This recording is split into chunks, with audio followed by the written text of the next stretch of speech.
So I'd like to first ask Dr. Neil to maybe share a few of his words, and then I will take over, and then we can start the program. Dr. Neil, if you Yeah, could like share a few words of wisdom, let's say.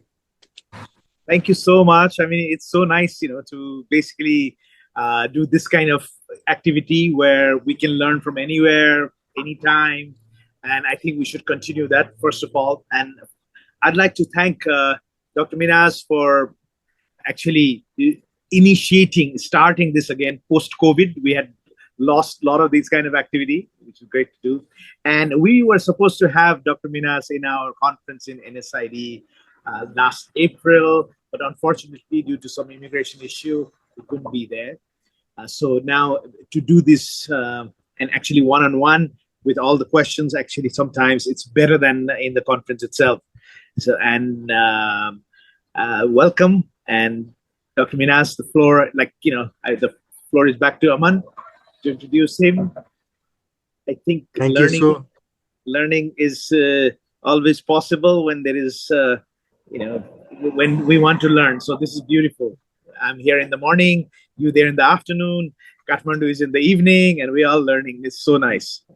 Thank you. Yes. Thank you so much, Dr. Neil, for your words. And now I'm going to like shortly introduce Dr. Minas to everyone over here. So Dr. Leventis holds a DDS in dentistry, an MSc clinical specialty in oral surgery, and a PhD from the Dental School of University of Athens in Greece. In 2008, he also attended a postgraduate program in periodontics and implantology at the University of Heidelberg, Germany. Dr. Leventis has been invited to lecture extensively worldwide on various scientific topics in oral surgery and implantology, and has authored more than 40 scientific papers in internationally peer-reviewed journals. He is currently on the faculty of the Dental School, University of Athens, Greece, and at the ICE Dental Institute in Manchester, UK, as a visiting clinical instructor and researcher, where he teaches under and postgraduate students oral surgery, bone grafting, and implantology, while undertaking extensive experimental research. Based in central London, his private practice and clinical research focus on implant dentistry, oral surgery, and tissue engineering. He is a fellow and diplomat of the International Congress of Oral Implantologists and holds full membership in the British Association of Oral Surgeons. So, Dr. Minas, I would like to I would like to request you to move ahead with your presentation, and we are all ears to your presentation. Thank you very much. Let me share my screen. Is it okay? You can see my presentation? Yes, Dr. Minas, we can see your presentation. Okay, great. Everyone who is here, like, is the audio and video clear? Then you can please comment yes in the chat box. And if you have any other questions, you could type your questions on the chat box so that we can discuss this later at the end of the presentation. Yes, Dr. Minas, we can continue now. Lovely. Thank you so much. So, hello. I would like to thank you, all of you, for being today here with us. I would like especially to thank the Nepalese Society of Implant Dentistry and also East West Enterprises for arranging all this webinar. I hope you will find it really interesting. So for the next 1 hour maximum, I will discuss with you about topical oxygen therapy. It's something quite new. It's something very interesting. And I will show to you when, how, and why I'm using these products, this topical oxygen therapy for my everyday cases. Mostly we'll discuss about implantology cases. And we'll show some simple protocols. I will share with you what I'm doing every day. Nothing really too complicated. Normal cases, common cases that we all deal with every day. And I will try to explain to you what we can do to apply to our protocols so to get better results and to control the bacteria and accelerate the healing in a better way. Whatever I will show to you is based on our more than 20 years clinical and experimental research. All my background has to do with bone grafting mostly and implantology. We have done many publications. So the protocols that we are using now, all of them are well-defined protocols, solid protocols. And also what we are trying to do is we try to make our protocols less complicated. So we try to have simplified techniques, because also this is very important. So that's me. I'm an oral surgeon. Nowadays I work and I live in London in the UK. And half of my job is to do lectures, courses, research, and publications. Also, I'm a photographer. I love photography. It's one of my passions. So wherever I go, I try to take pictures. Mostly I like landscape photography. And it's something very good because through the lens of a camera, we can see things that we cannot see with our eyes. And we can learn about the light, how to frame a picture, how to zoom. And this is very nice because it makes my job much more interesting. I can enjoy what I'm doing every day more when I have to take pictures. And always I encourage my colleagues, my students, to learn and to have the equipment. It's not difficult nowadays to have high level of documentation in their clinical work, because it's extremely important. Now we can do courses, we can have nice cameras to take very good pictures, and this is essential for communicating with our patients, with our colleagues, with the lab, to do education, training. Also, good documentation is a very good tool to cover us for legal protection. And also it's essential when we are doing research. And the most important for me is that when I have to take pictures, I do my best to do the best surgery, because I know that I have to document it. And when we have pictures, we can go back to those pictures and we can revisit to see what we have done in detail. Through the pictures, we can see detail that we missed during the surgery. And this documentation, you see, can be a benchmark for our improvement. So pictures are extremely important. Try to have good level of documentation. It will help you tremendously in your job. And unfortunately, we don't have always nice pictures. We deal with many problems. Now periimplantitis is an epidemic. It's a very huge issue. And we see and will be seeing more and more problems with implants. So we need to deal with those problems, which is very difficult. And the best idea is to try to avoid as much as we can problems. Because as dentists, we learn to do diagnosis, but unfortunately, we know that the diagnosis is not an explanation. So no matter if we are very good to detect the problem, we need to understand. And only when we understand what we did wrong, what happened, that's the only way that we can improve tomorrow and not do the same mistakes. So we need to find the causes. And the good news now is that any mistake that we will ever make, I mean, any problem that we might face, they have been already those mistakes made by others. So we can become better, we can avoid problems if we think in a systematic way. And what I mean systematic way, what is a system? So a system is a set of interconnected and interdependent components that they all work together to achieve a common function, a common goal. So we need to see implants as a system, as a complex biological system. So this system has hard tissues, mechanical components, soft tissues, and oral bacteria. So those components are not separate. Personally, as an oral surgeon, all my first years of research and clinical practice were focused only on bone grafting and oral surgery. So I was quite good knowing about the bone, but I didn't know many things about soft tissues, so mechanical components. So I had problems. And I had problems because I had focused only in one part of the equation. But this is a system. We need to deal with the bone. We need to deal with the soft tissues, not just for aesthetic reasons, but also for biology. The soft tissues will create the biological seal around the implants. And we must know about the materials, about the mechanical components, very important. And also, we need to focus on the oral bacteria because we work in the mouth and we have, in all the steps of any treatment, we have bacteria everywhere. They colonize all the surfaces. And if we don't understand and we don't deal with the bacteria and the biofilms, we will always have serious problems.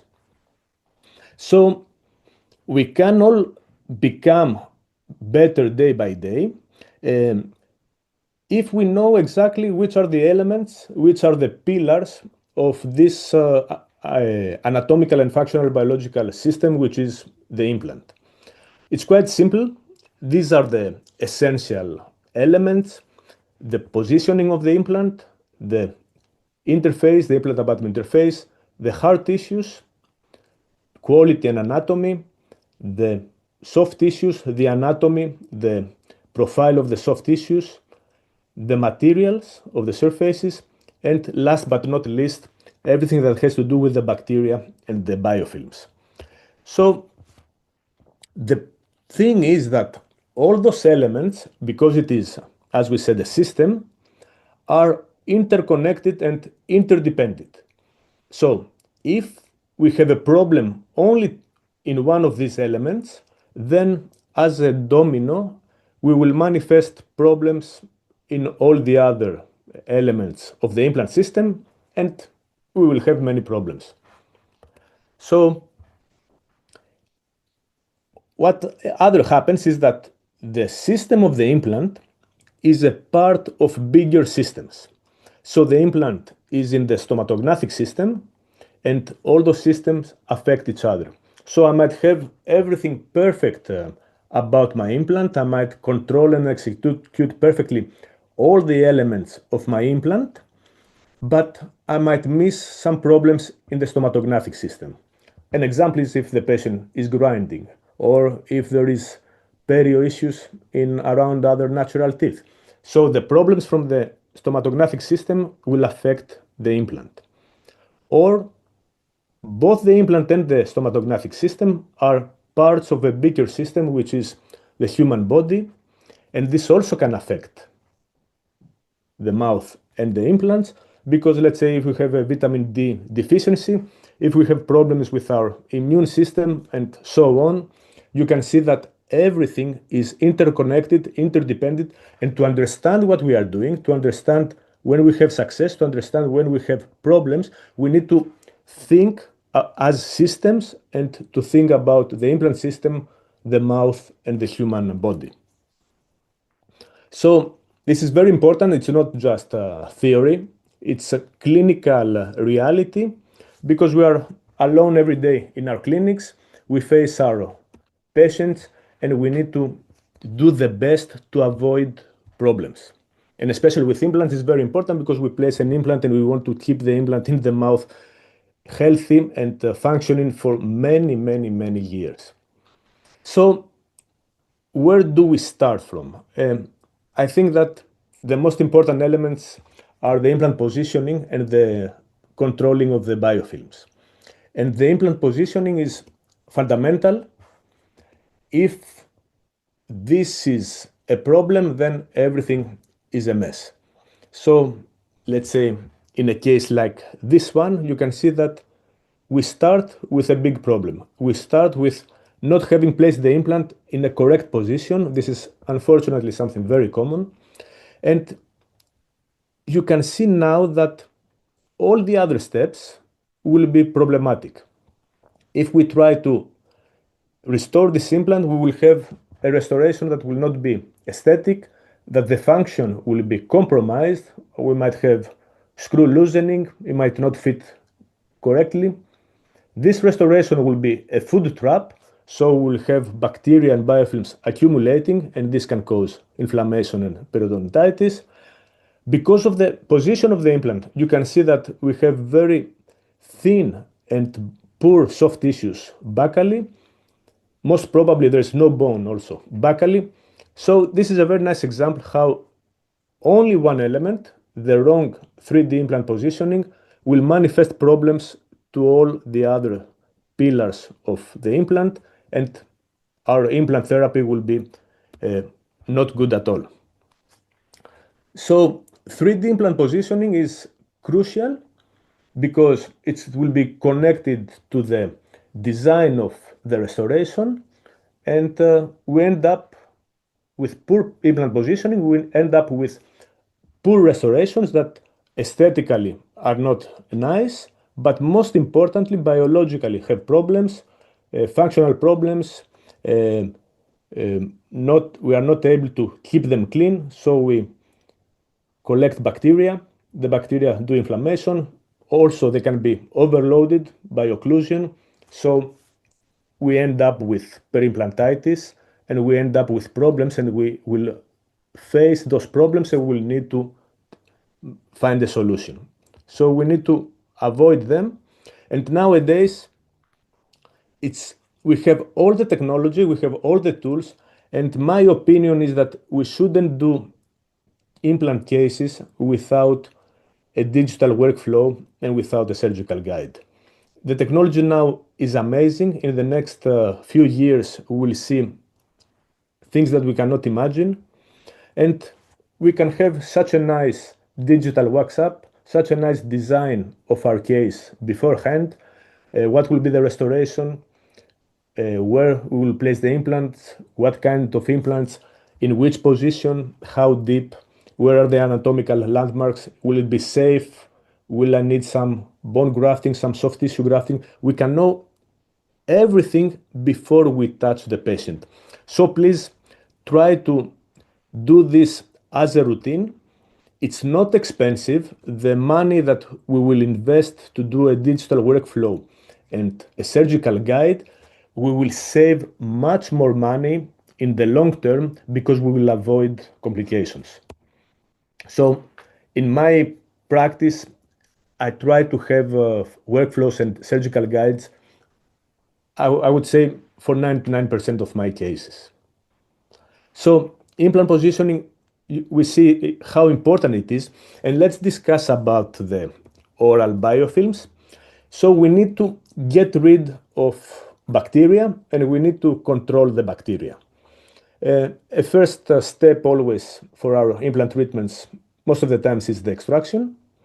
And we need to be very careful. We need to be atraumatic, so we must not damage hard and soft tissues when we remove the teeth.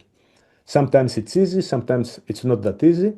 But what we need to do is we need to clean all the soft tissues from inside the bone. We need to be very careful to mechanically debride the area because we have infections, the teeth are infected, they are broken. So we have, as in this case, you can see we have bone loss, meaning we have a system there, we have inflammatory tissue, everything is full with bacteria. And it's not just to remove the tooth, because you see here, I removed the tooth in a nice, easy way. I didn't damage the surrounding soft tissues. I didn't damage at all the bone.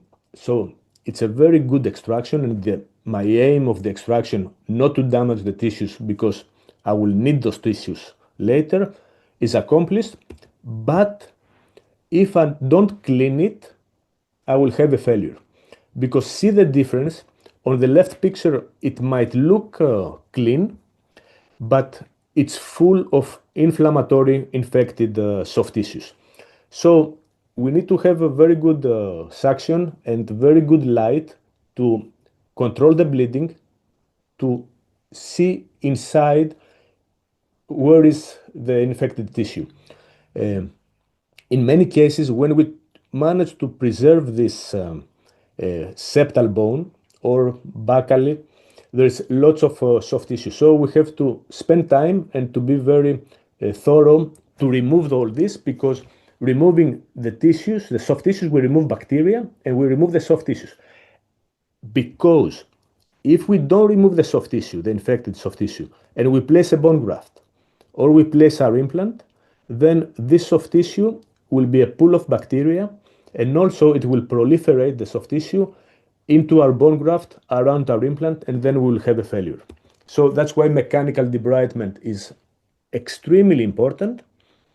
And further down the line, after removing the tooth, after removing mechanically all the infected soft tissue, we can rinse the area, we can use sterile saline. There are many protocols how you can disinfect the area. I used to use 𝘁𝗶𝗀𝗀𝗃𝗃 solutions. I'm not doing it anymore, and I will tell you why in a few minutes. So we try to use other agents locally, like gels, like mouthwashes, like foams, to further disinfect the site. Then it's another topic, another very important topic that has to do with suturing, because when we do implant dentistry, we need to place stitches. We have placed an implant, we have our bone graft, our membrane, our soft tissue grafting. We place our sutures, but the sutures are a pool of bacteria, because the bacteria, they love to colonize the suture surfaces. The more biocompatible the suture, the more bacteria it's going to collect. So the more biocompatible suturing material is the silk. It's very biocompatible. Also, it has a structure that attracts bacteria. That's why we need to avoid using silk for our surgeries. We need to use thin monofilament materials, but even on those materials, the bacteria adhere and they colonize them, they proliferate on the stitches, and those bacteria are the most important reason why we get postoperative infections. What is happening is that you see here the biofilm on this monofilament suture. So the bacteria from the suture surface, they will use the suture to travel inside the soft tissues. So it's not that the bacteria, they just stay on the stitches outside the tissues. They move through the suture, they find the pathway to go inside the soft tissues, and there is where they will give us the postoperative infection, and the postoperative infection will give us dehiscence, and if we have a dehiscence, we might lose our bone graft, our membrane, and it will be a big problem. So we need to control also the bacteria on the sutures. We avoid and we don't advise anymore to use 𝘁𝗶𝗃𝗃. 𝘁𝗶𝗃𝗃 is an extremely potent disinfectant. It can kill many bacteria because 𝘁𝗶𝗃𝗃 was at the beginning developed as a disinfectant for surfaces. It wasn't meant to be for clinical applications inside the body, but we use it because it's very aggressive, because it's very cheap. But we know this at least 25 years now, but recently we have lots of publications that they analyze in very good detail how 𝘁𝗶𝗃𝗃 is toxic. And it's not just that, we do some in vitro studies and we place on cells lots of 𝘁𝗶𝗃𝗃 and we see what happens. We know now that even the very low doses, the normal doses that we use clinically with 𝘁𝗶𝗃𝗃, even those low doses are very toxic for cells. So there's plenty of high-rank literature that tells us that even 0.12% of 𝘁𝗶𝗃 mouthwash can significantly reduce the viability and the migration and the function of fibroblasts, osteoblasts, keratinocytes, gingiva cells. So it can damage, it can have a toxic effect on the cells that we need for the healing. And that's not a good thing. Of course, we know that it has many other complications and problems. And also for those side effects, it's impossible to use it longer than a few days. And another issue is also that it can trigger allergic reactions, chlorhexidine. So we must avoid using it inside open wounds, because if the patient is allergic, it can develop instantly an anaphylactic shock. Let's say if you rinse an open socket after an extraction with chlorhexidine solution, and if the patient is allergic, it can develop anaphylactic shock, and that can be very dangerous.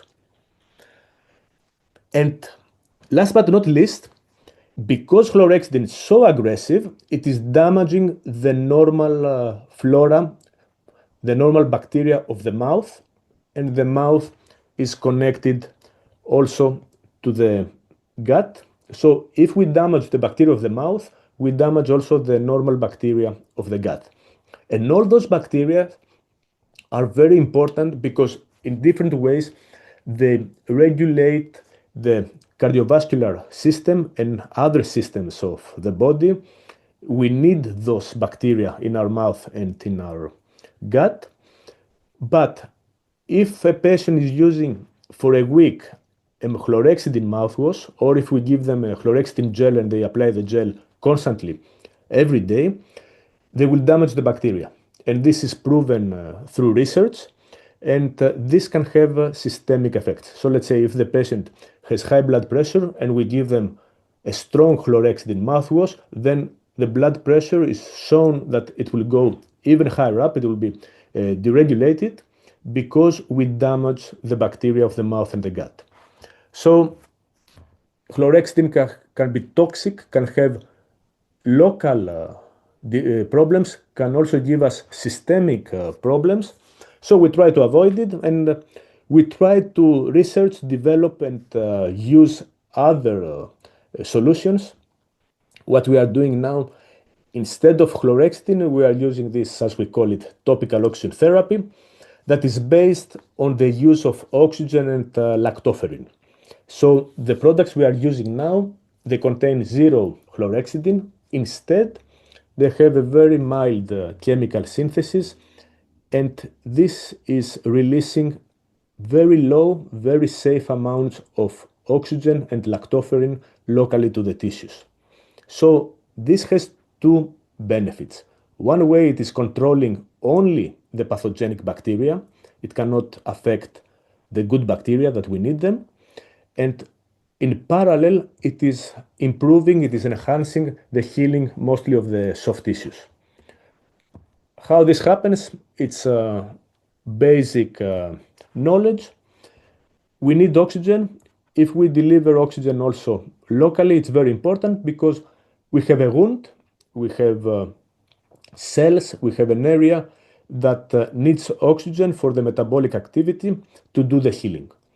So if we don't have oxygen, if we have hypoxia, we can have pain, we can have slow healing, we can have bad healing and complications, because we need to give oxygen to the cells, and this oxygen locally, a small safe dose of oxygen will help the blood vessels, it will help the fibroblasts to produce more collagen, and it will help the keratinocytes to produce more and better epithelium. And also, it can remove some necrotic tissue, and it is creating an environment that is not friendly for anaerobic bacteria. These are the big benefits of providing a small amount of oxygen, and at the same time, we provide lactoferrin directly on the tissues. Lactoferrin is a protein. We can find it in the milk. Lactoferrin also is found in the saliva, and is very important because also lactoferrin has a role in all the essential stages of healing. So like oxygen, we see also that lactoferrin can boost the fibroblasts to give us better connective tissue. It can help the keratinocytes to give us better reepithelialization of our wounds. So we can get better healing. There are also some very interesting studies, not just for the soft tissues, but also for the hard tissues. So when we mix the bone grafts with lactoferrin, we see experimentally that we get histologically better bone regeneration. So lactoferrin is a protein that we use it in those products to release it locally in the tissues alongside with oxygen to accelerate the healing. So we need to translate all this and apply it every day to our clinical practice. So mostly we use gels, those blue M gels, that they release lactoferrin and oxygen. Whenever we apply the gel, during the surgery, immediately post-op, or we give it to the patient to apply it 2 to 3 times a day during all the healing period, as long as we need it.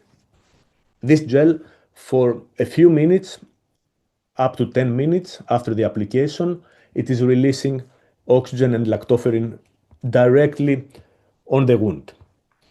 You see here we are using a solution of oxygen and lactoferrin, and you see immediately when the solution or the gel comes in contact with blood or saline or saliva, you can see the little bubbles.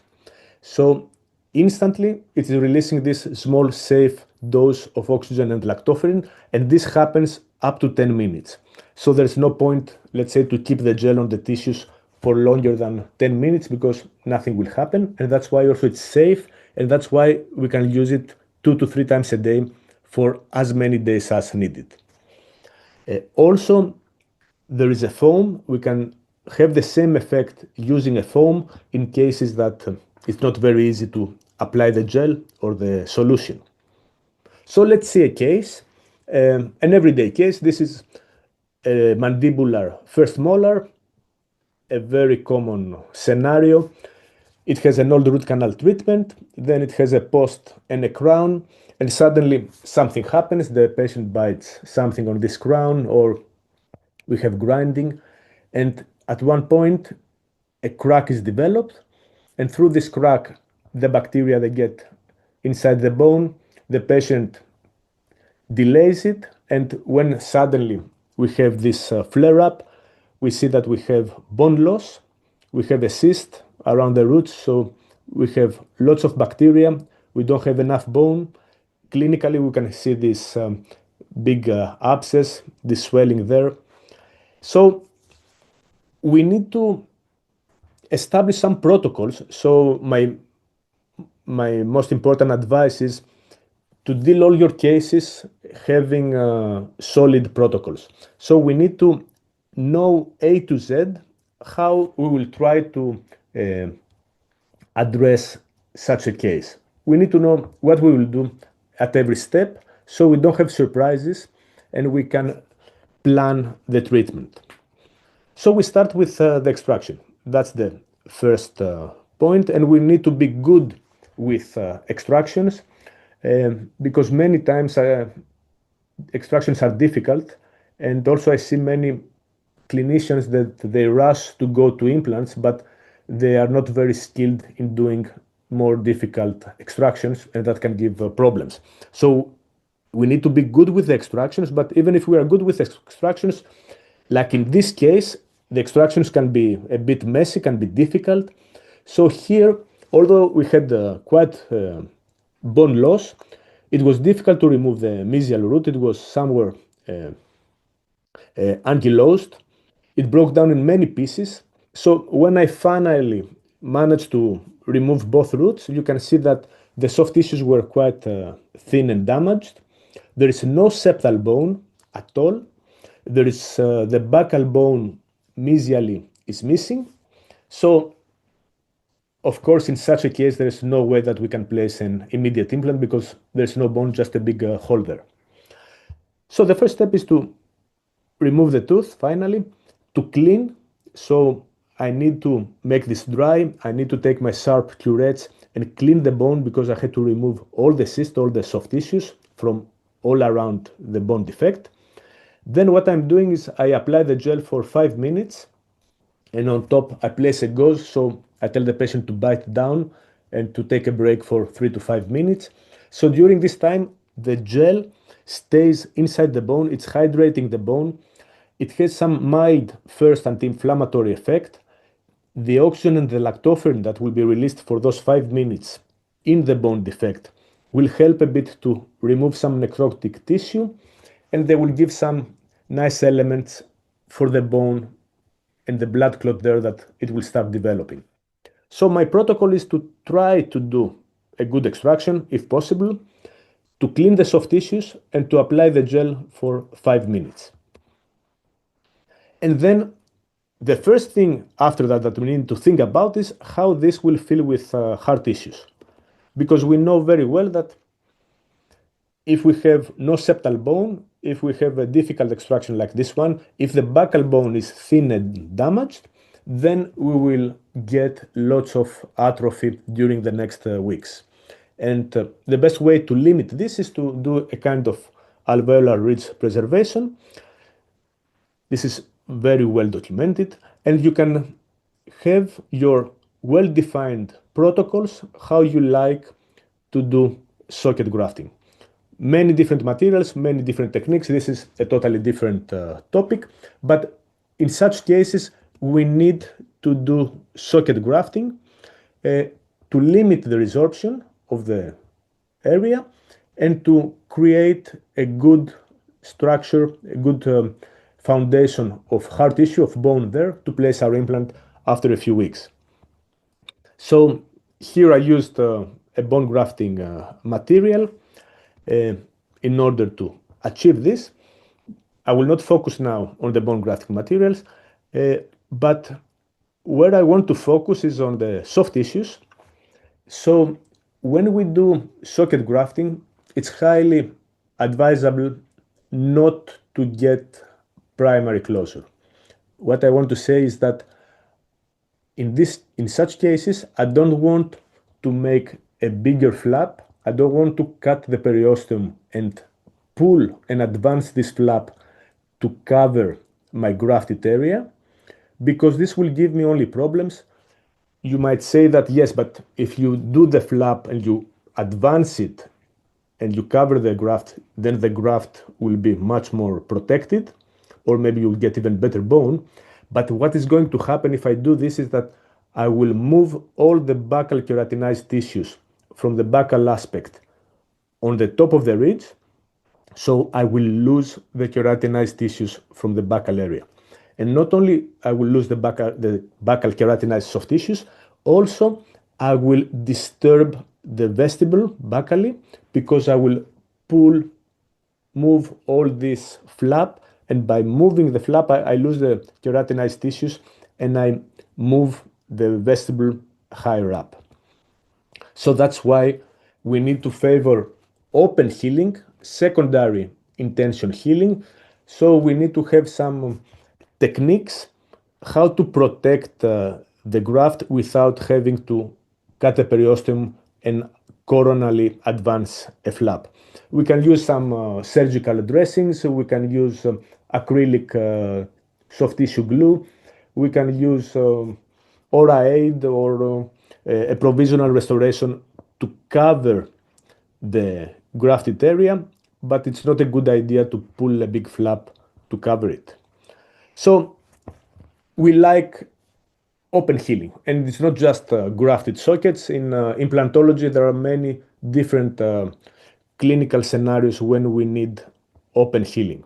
So we need the open healing to go fast and to stay without biofilms and without inflammation and infection.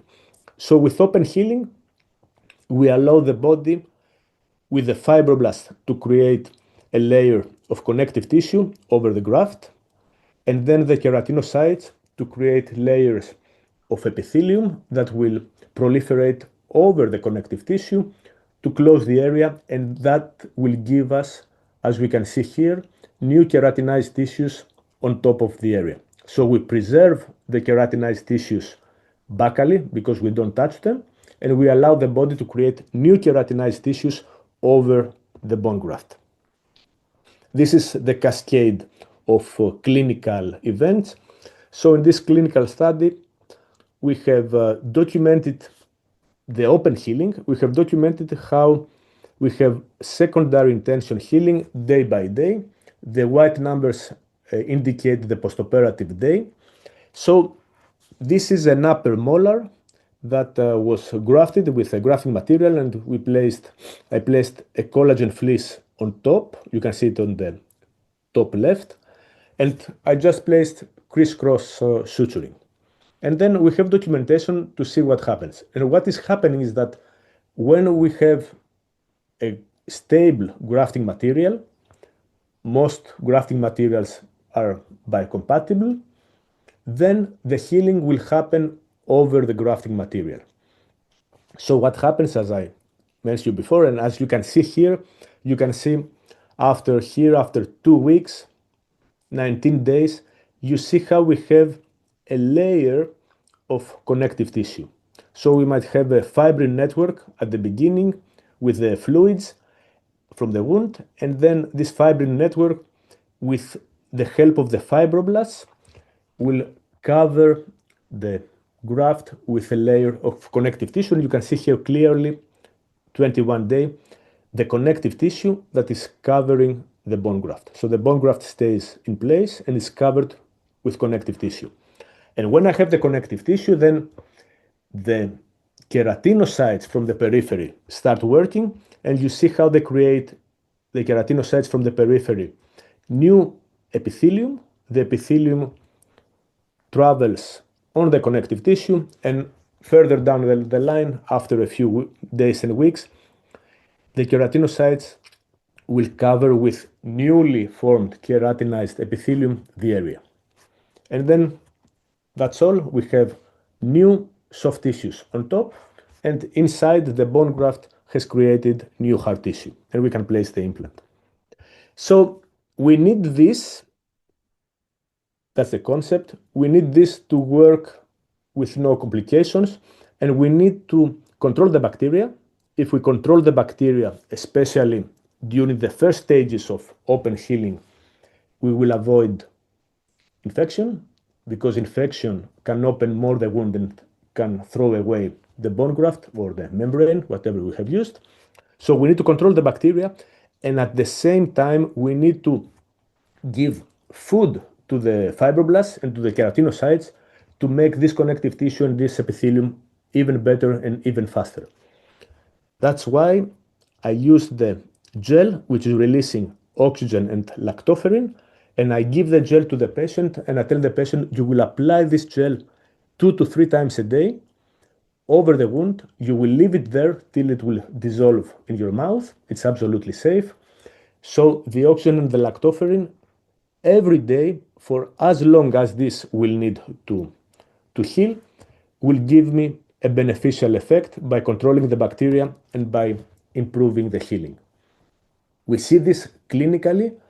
We see this also in animal studies, like in these studies where they used a standardized surgical protocol in skin wounds in rats, and they documented histologically and with other methods how the application of this oxygen and lactoferrin releasing agents, they increased angiogenesis, so we get also more blood vessels to help this connective tissue and epithelium proliferation, and better collagen as we see clinically.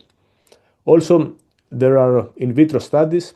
In the next months, we will publish many in vitro studies that we show in cell cultures how the oxygen and the lactoferrin makes the human fibroblasts and the human keratinocytes to work, proliferate, and express their function even better. That's the rationale. That's why I do this. So I finish my socket graft. I just reposition my flap, tension-free sutures. I might use some surgical dressing. I might use a provisional restoration to cover this, but always I will give the gel immediately post-op and to the patient to keep applying it directly over the wound, to spray in there to give the oxygen and the lactoferrin. So now in our case, we wait, and after 4 months, we have a quite good result. It doesn't look very pretty, but you can see radiologically that the area is filled with hard tissues. At the beginning, we just had a huge hole, no septal bone, traumatized buccal plate. But now the X-ray looks good. Clinically, if you see the occlusal picture, we have limited in a good amount the resorption. And on top, we have those new keratinized soft tissues that we can use them now. So we open a small flap, and you can see now that at the beginning we had a big defect, there was nothing there.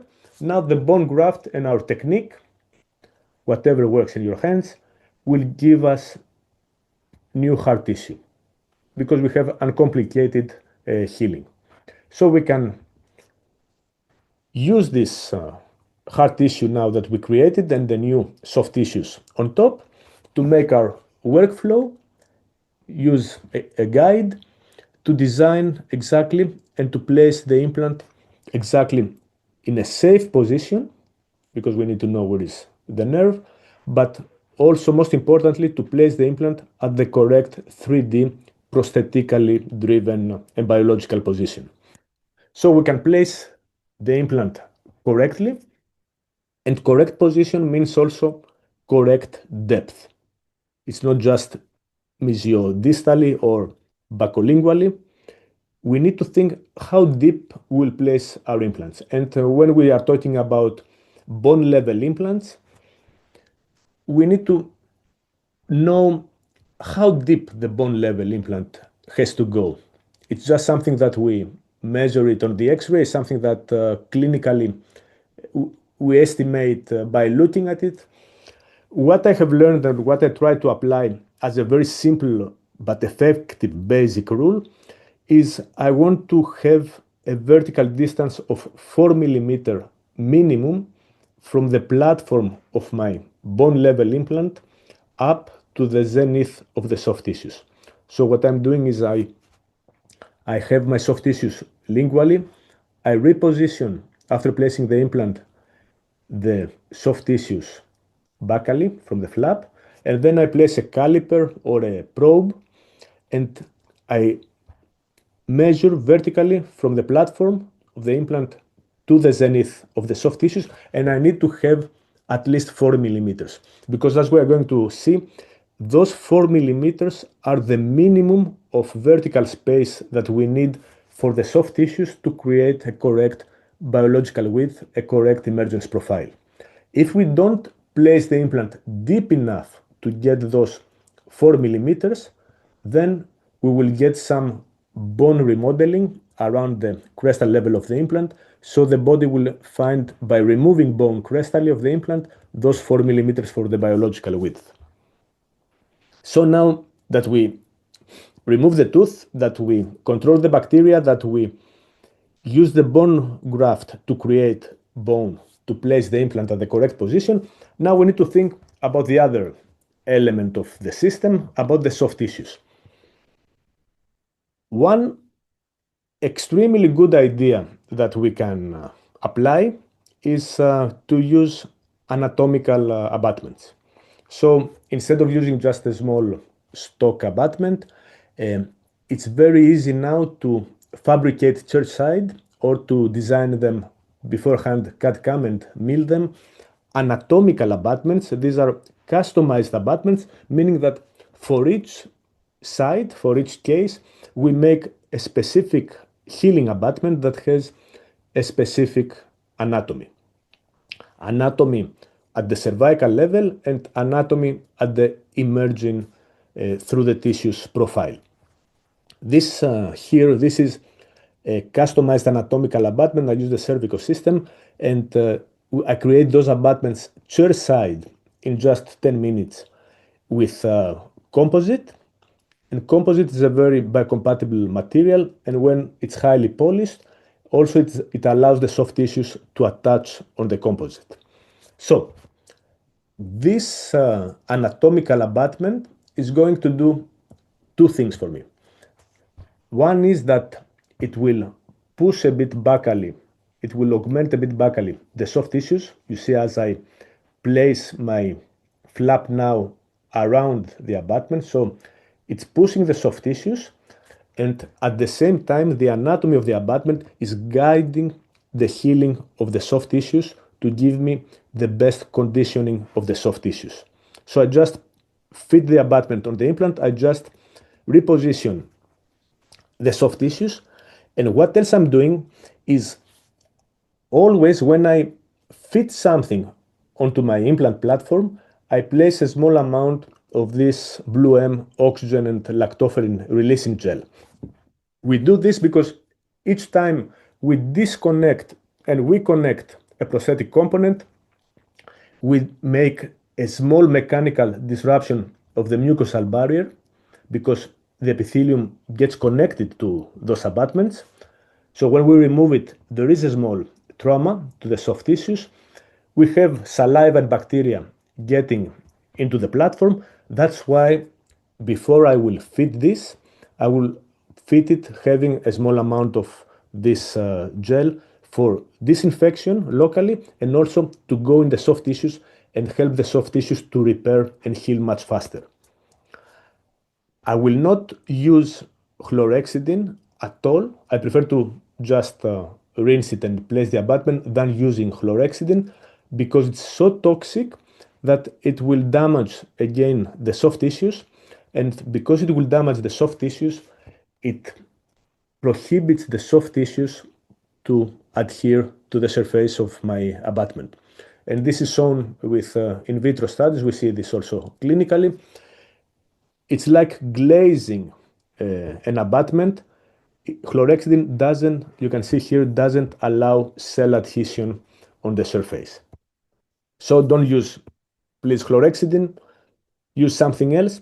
And I place my abutment, I place my flap, I place my stitches tension-free, and now we go back to the same concept. We need those areas to heal fast. Here we have an open healing. We might have the margins of the flap, and we have the stitches that, as we said, we need the stitches to be clean and to control the bacteria that they accumulate on the stitches, the bacteria that they accumulate on the soft tissue surfaces, and we want the soft tissues around the healing abutment to heal really fast without complications. Again, that's how we do it. We give instructions to the patient. I tell my patient to avoid brushing it for a week, at least, till I see the patient again. But during this week, every day, 3 times a day, I give them the gel and I instruct them how to apply the gel 2 to 3 times a day, a small amount of the gel directly to cover the abutment and the sutures. So the oxygen and the lactoferrin, they will get inside the tissues, they will give oxygen and the lactoferrin to the fibroblasts and the epithelial cells, and also they will keep the stitches quite clean. So we will get a nice healing. We just wait, we give the gel for as long, as many weeks as needed, this to have the first healing. And as we can see here, after 3 months, everything has healed. You see that the soft tissues are now expanded. They look nice, they look keratinized because the abutment, the anatomical abutment, guided this healing of the soft tissues in a very simple and effective way. And when we just detach this abutment, we can see how beautiful the abutment guided the conditioning of the emergence profile and the cervical profile. All this is published. You can read in detail all those concepts. So that's why we need the 4 millimeters. That's why we have to place deep enough our bone level implant, because we will need vertically 4 millimeters for this emergence profile. And that's not happening by luck. We control this, we measure this when we do our digital workflow and when we place our implant. So during the surgery, you see I have 4 millimeters, and when I have the healing, again, because biology does every time the same thing, it will give me the 4 millimeters. And that's why we need the 4 millimeters. Why we need 4 millimeters? Vertical space for the biological width. Actually, it should be called biological height, because we need 1.5 millimeter, 1 to 1.5 millimeter for the connective tissue zone, deep down, 1 to 1.5 millimeter at least for the junctional epithelium zone, and 0.5 millimeter on top, where is the cervical level, for the plaque control area. So what's going to happen is that all those soft tissues, the connective tissue zone, the tissues at the junctional epithelium zone, they will connect, they will adhere on the surface of the titanium and the polished zirconia. That's why also we say that the materials are so important, because we must not only reconstruct the soft tissues and give a profile that will connect to the abutment and to the restoration to do the soft tissue seal, but if we don't give the correct materials, this will not be able to connect. That's why, let's say, if we place glazed porcelain or glazed zirconia subgingivally, those soft tissues will not be able to adhere on the glazed surfaces, and we will have pockets. So we need to take care and understand and control all those basic, simple aspects.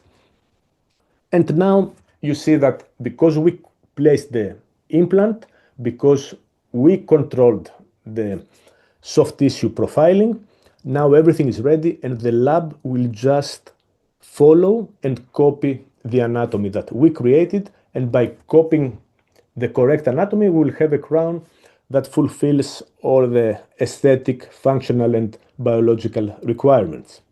So it will look quite nice. It will be surrounded by good quality bone, because we did our bone grafting, and we need to know about bone grafting materials to choose materials that will give us the highest quality of bone. And because we took care of the biofilms, because we accelerated the healing, we ended up having nice, thick, soft tissues around the restoration. These soft tissues will adhere to the restoration, and they will create the biological width and the biological soft tissue barrier. And when we have the soft tissue barrier, we don't have bacteria getting deep close to the implant platform and the bone, so we avoid inflammation, we avoid long-term peri-implantitis, and that's how we get long-term stability. So it's not really complicated, we just need to break down all the elements, and if we don't know something, to learn about it. If we are not good in some of those elements, to get better, we can find out and we can improve in all those aspects of our treatments. If it is the extractions, if it is the bone grafting, if it is the soft tissue grafting technique, how we control the bacteria, why we are discussing all this today. And we can apply the same concepts with controlling the biofilms and accelerating the healing in other scenarios. Let's say we place the gel inside the denture. So the patient will use this 2 to 3 times a day, and this will help us to heal fast. Another case, this is just after a few days that I placed the implants and I did my bone grafting. Because of some pressure from the denture, tension from the flap. In any case, I see that this is alarming. We don't want this to get infected. We want this now, very quickly, to heal. I can give the gel again. In this case, I gave the similar foam. The foam here, like the gel, it's the same, will release oxygen and lactoferrin every day, 2 to 3 times a day, because I want this now to give me good healing. So with the instructions we give to the patient, by checking and releasing all the pressure from the provisional restoration by telling the patient what to do, by applying the gel or the foam, by giving to the patient the gel to apply it every day. We control the bacteria. We don't use anything cytotoxic. On the contrary, we use something that will accelerate the fibroblasts and the keratinocytes to give us a healing like that. And this is predictable. We do this every day because it works. When you do your soft tissue grafting, over the area that you will place your soft tissue graft, also on the palate, also if you use a palatal stent to cover this is a very good idea. On the wound to place a small amount of the gel every day. This will accelerate the healing. If you do any other type of surgery, on the margin of the incision over the sutures, you can see that this helps a lot. You will avoid infections, you will avoid opening dehiscence, you will limit the scar formation because you do your best to do a good surgery, but then by using oxygen and lactoferrin, this good surgery will give you the most predictable, the best successful outcomes. I use it also when I do more complicated extractions, when I do third molar surgery, when I have cases like this one, everything is full of bacteria. I could use chlorhexidine here just once, but again, don't do it because if 1 in a million your patient is allergic, you can be in real trouble. So we don't have any allergies, at least 15 years now documented with these products. So directly, you can use it directly in the wound, like the foam, like the solution or the gel. You can fill the area with the gel, leave it for 5 minutes, then rinse it out or just remove it with a suction. Place your collagen or place your bone graft or just leave the blood clot, and then give the oxygen and the lactoferrin at home so that the patient will use it as long as needed.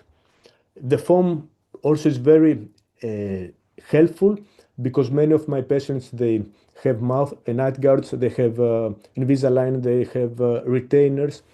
So I give them the foam, they fill those appliances with the foam, it's cleaning the retainer or the night guard, and at the same time, when they fit it in the mouth with the foam, this foam provides oxygen and lactoferrin everywhere in the mouth. And of course, for the long-term stability, this is an implant crown on the upper 6. The most important is the mechanical oral hygiene, what they do with their floss, with their interdental brushes.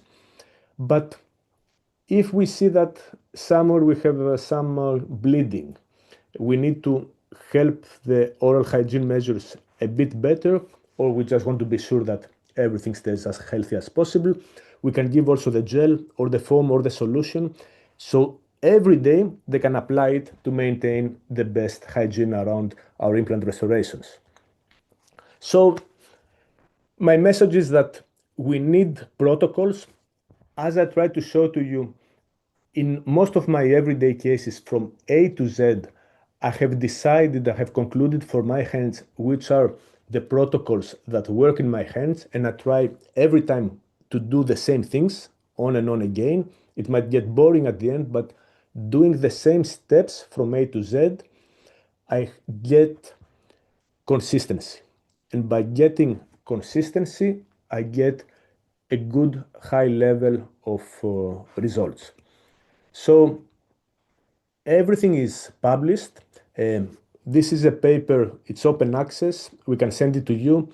You can find it online.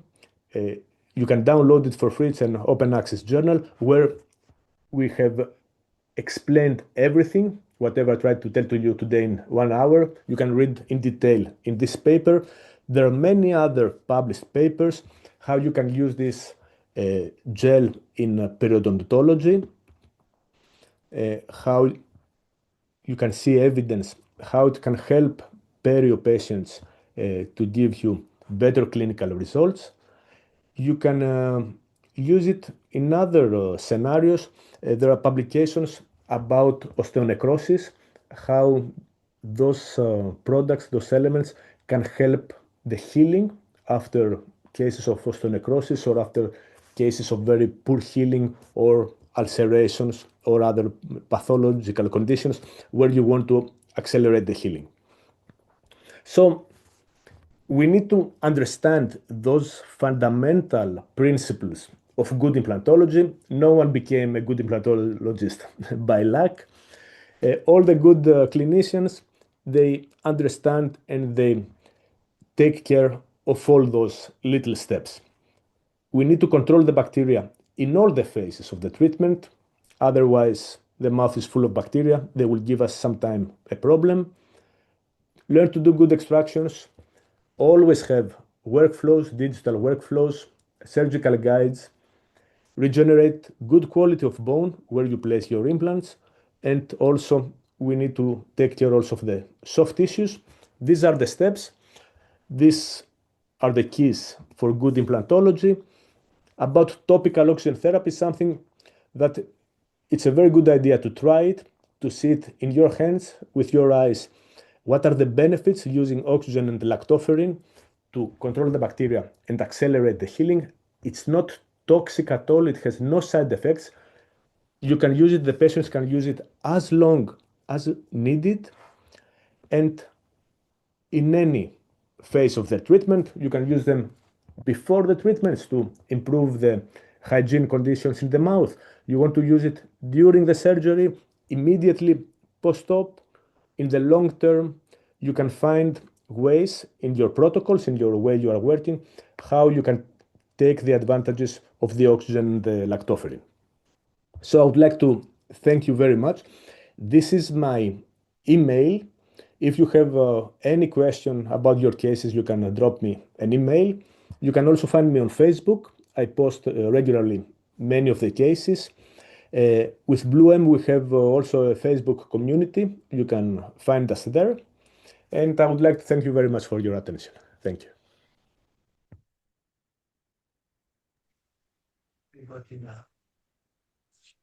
Thank you so much, Dr. Minas, for your beautiful presentation. And you've shown us various ways on how we could accelerate healing using the 𝘁𝗻 gel. And I hope that our doctors here in Nepal have, or whoever are attending this webinar, they have definitely been enlightened on how 𝘁𝗻 can be used, and how we could get predictable results using this gel, so that how we could control the bacteria. That's one of the main causes that can cause failures in our treatment. Exactly. Now It's I'd like to good yes, tool. yes, doctor. It doesn't mean that it will make a bad surgery a good surgery. We need to be very careful what we are doing with our hands, our techniques, our protocols. But in many cases, it can help us to get amazing results. But the most important before we use anything is, that's why we did this webinar today, to explain what's that, how it works, and what's the rationale behind using it. Yes. Now I'd like to address a few questions that we have in our chat. Okay, so we have a question from Dr. Neil. He has asked us, how is PTFE sutures in terms of bacterial colonization? PTFE stitches are very good, are excellent stitches. They have very nice elasticity, so it's very easy to do the knots and do the suturing. And they don't accumulate lots of bacteria, so it's an excellent choice. And another question from Dr. Neil is, we used to use hydrogen peroxide as an irrigant earlier days. What is the contradiction to that? The peroxide can be a bit toxic. That's why with the products we are using, they have a very safe, small, controlled release of oxygen just for a few minutes. The peroxide can release a very big amount of oxygen rapidly directly on the tissues. and this can be much more toxic. That's why we try to avoid peroxide solutions. Compared to chlorhexidine, it's a better choice to use a peroxide solution. Okay. Another question is, does this gel can it be used with a vacuum form trace, or is just be applied directly on the tissues? Does it Can have an be, advantage to use vacuum form trace to use the gel? if you apply it inside the tray and you fit the tray, it's the best. It's the best because it stays there. Applying it with the finger in the mouth, it will stay for a few minutes. Of course, Mhm. that's how long you want to stay, because even if the patient manages to keep the gel for 20 minutes, there's no point because the release of the oxygen, the lactoferrin, is up to 5 to 10 minutes. Okay. But for me, the best is exactly that. If I have a provisional restoration, if I have a 𝘁cie retainer, a tray that I can apply the gel inside there and then the patient to fit it, this is by far the best, and you get the best results. Okay. So we have a question from Dr. Snida, like who is a pedodontist here. Mhm. Uh, so CS asks, what are the scopes of its uses in children? Can it at all be used for primary herpetic gingival stomatitis or any other herpetic infections?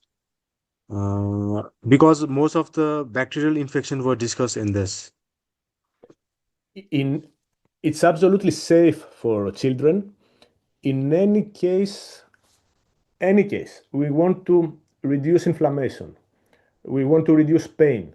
We want to accelerate the healing of any clinical condition. And we want to not to damage the normal bacteria. We can use it. So that's the good thing, that it has so vast area of clinical indications. So Okay, yes, so we have one. Yes, yes, doctor, it's please. absolutely safe to use it for children. Absolutely safe. Let's Okay. say when I do for children mucocells, or we remove with my colleagues, we need to, for orthodontic reasons, in children to expose a palatal canine, we do. Or they have ulcers, or yeah, we always use it, and it helps a lot, and it's absolutely safe. Okay. So we have another question from Dr. Renu. She has asked, how effective is it after the peri-implantitis has already developed or an active bone loss cases? Or should we only consider it as a preventive measure? In my hands, it's more for me. For me, it's more for prevention, and for me, it's more to boost the healing after my surgeries. I'm not a periodontist, but there are many papers that are published by perio departments, and they have used the gel in different scenarios when they treat periimplantitis or periodontitis, and they present there exactly which were the clinical benefits. Definitely, it will help. Uh, there is a published paper uh, in the Journal of Periodontology where they used the gel in conjunction with some other treatments in diabetic patients with periodontitis, and they show that when they do the treatment, just only one 5-minute application of the gel in the pockets resulted in some improved clinical parameters. So it has a place. uh, Using it directly during the surgeries of periimplantitis or periodontitis, and also during the healing, um, I don't know how much it's going to help for the tissues to regenerate, but definitely it's a tool that will improve the results. I'm not a periodontist, but there are many papers that they describe all this in detail.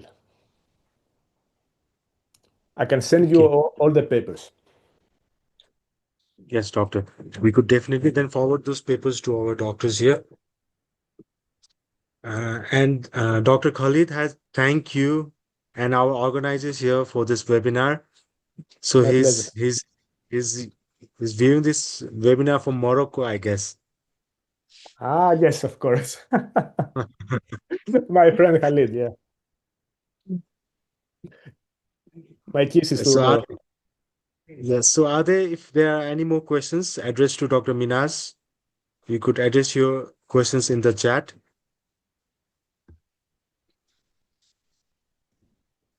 Dr.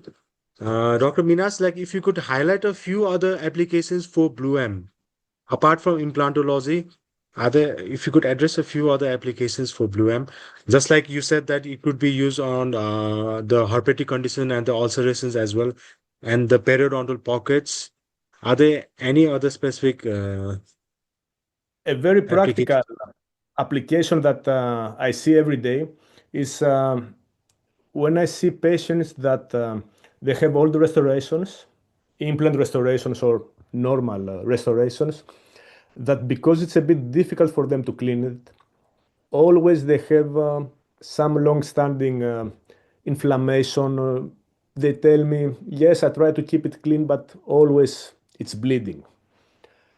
To those patients, I give them the gel and I tell them, don't just use the interdental brush, cover the brush with the gel and then apply it in between the teeth under the restoration where you have the problem.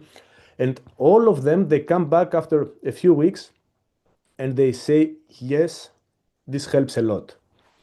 And the good thing is that it's not a 𝘁𝗶𝗀𝗀𝗂𝗂𝗂𝗏 gel that you have to tell them, yes, but now you need to stop it. It's absolutely safe.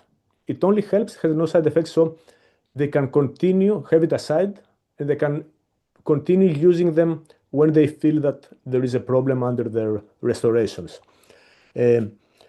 Also, as I said, I use it for my retainers. I give it to all my patients who have retainers, not only to keep the retainer clean, but also to give this disinfection, and especially if there is a surgery in the mouth or they apply it on the night guard. This is mainly, but for me, the most important is directly on the stitches, directly on the surgical wound, where I want all the effort I did to design my treatment, to place my implant, to do my bone grafting.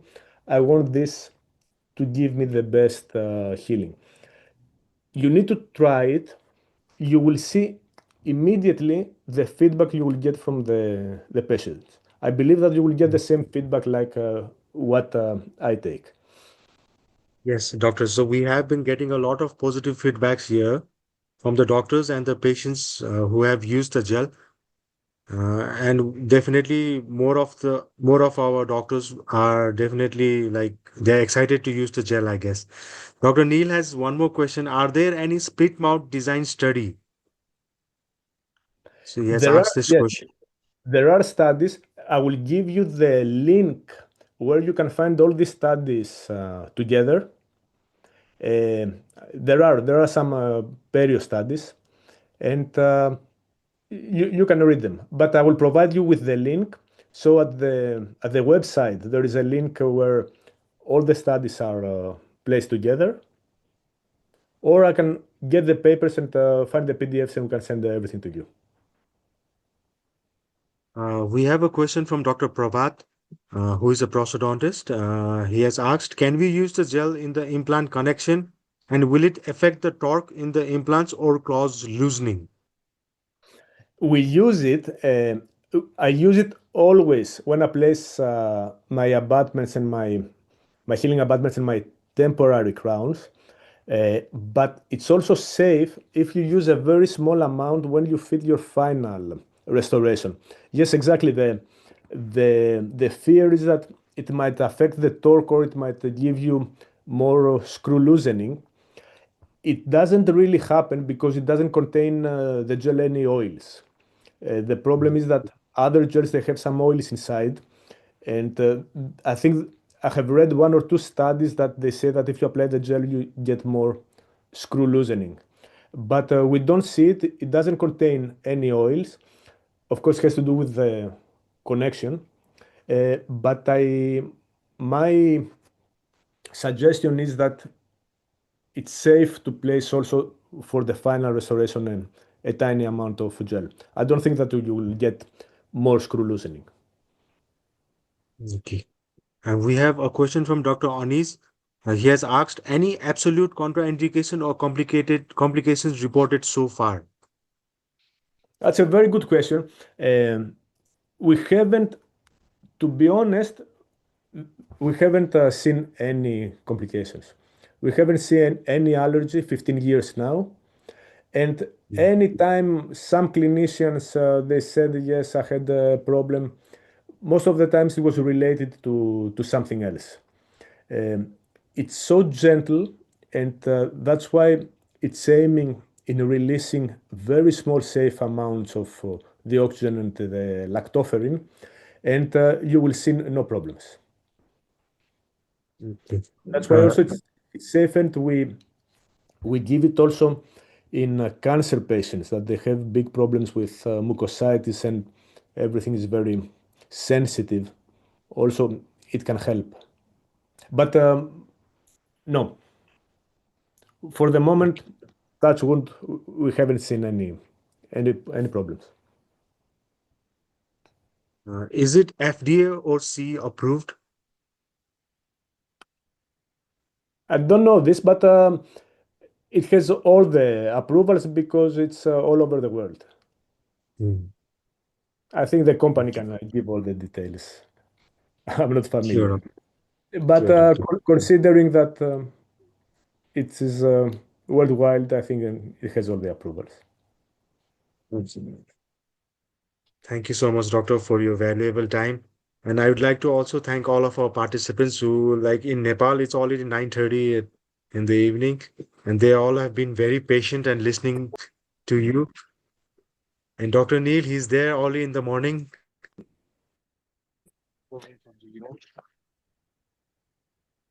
Thank you. Thank you so much, Professor. It was really nice. I've been using a bit here and there, but now you've given us more clarity. So, hopefully this will be more conducive thing to use on a patient for, sounds absolutely in line with the healing concepts. So thank you for doing this, and we'd like to have you in Nepal. And your lecture was not just about the just this gel alone, but there were so many take home messages. I love the 4 mm rule, which has always been our back of our mind. Everybody talks about implant should be subcrestal. How much subcrestal? Nobody talks about. And finally, you've given that beautifully, and love the pictures. I've taken some shots of your presentation. Can I post that in our dental force Facebook page so that everybody gets to understand? I can provide you all the pictures. I can just to cite my name. Yeah. So just to say, we just had this seminar, and this was excellent kind of thing, just to. That's okay, right?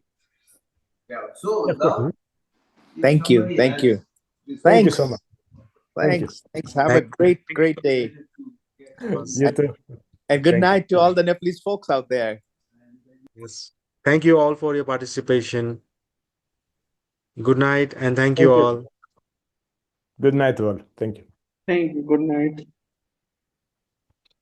Bye-bye. Bye.